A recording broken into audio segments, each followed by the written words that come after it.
रमाई होती भीमाची माझ्या काळजाचा तो तुकडा, रमाई होती भीमाची माझ्या काळजाचा तो तुकडा. किती शोभून दिसतोय भीमसंग माझ्या रमाईचा तो मुखडा. असं सोन्यानं मडवून घडवून दिलं ते घरदार, असं सोन्यानं मडवून घडवून दिलं ते घरदार.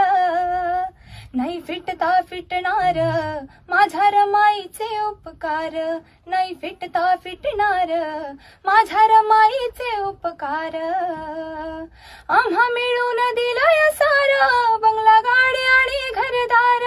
बहुजनांच्या हितासाठी लेकर गमावले चार चार, बहुजनांच्या हितासाठी लेकर गमावले चार चार. अशा कठीण काळी संसार केला तो रमान, अशा कठीण काळी संसार केला तो रमान.